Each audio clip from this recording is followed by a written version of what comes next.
এবং বিএনপি ৩১ দফার মধ্যেই সকল কিছু উল্লেখ করেছেন কিভাবে আগামী দিনের বাংলাদেশ বিনির্মাণ হবে।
রহমান রাহিম।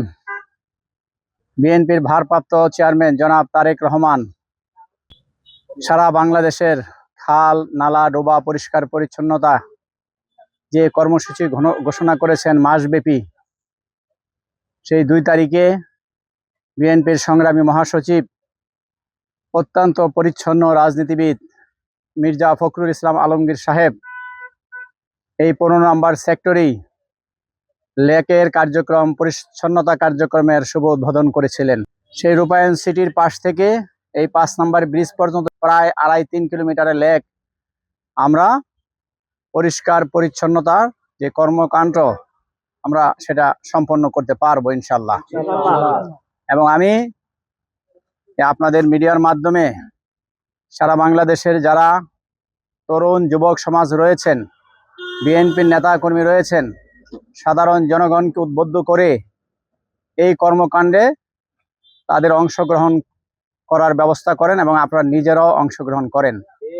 আগামী দিনের একটি সুন্দর বাংলাদেশ গড়ার লক্ষ্যে পরিচ্ছন্ন বাংলাদেশ, পরিচ্ছন্ন সমাজ উপহার দেওয়ার জন্য আপনাদের সকলকেই আমি মনে করি আপনাদের জীবনের মূল্যবান সময়টুকু থেকে প্রতিদিন অল্প একটু সময় যদি আপনারা ব্যয় করেন, তাহলেই পাড়া এবং মহল্লায়, সমাজে, বিভিন্ন এলাকায়, বিভিন্ন থানা, উপজেলা, পৌরসভা, সিটি কর্পোরেশনের অন্তর্ভুক্ত এলাকাগুলোতে নালা ডোবা পরিষ্কার পরিচ্ছন্ন কার্যক্রম করা সম্ভব হবে। এবং বিএনপি ৩১ দফার মধ্যেই সকল কিছু উল্লেখ করেছেন কিভাবে আগামী দিনের বাংলাদেশ বিনির্মাণ হবে এবং তারেক রহমানের নেতৃত্বে একটি সুন্দর বাংলাদেশ তৈরি হবে, সুন্দর বাংলাদেশ বিনির্মাণ হবে। সকল পরিকল্পনাই ৩১ দফায় উল্লেখ করেছেন আমাদের।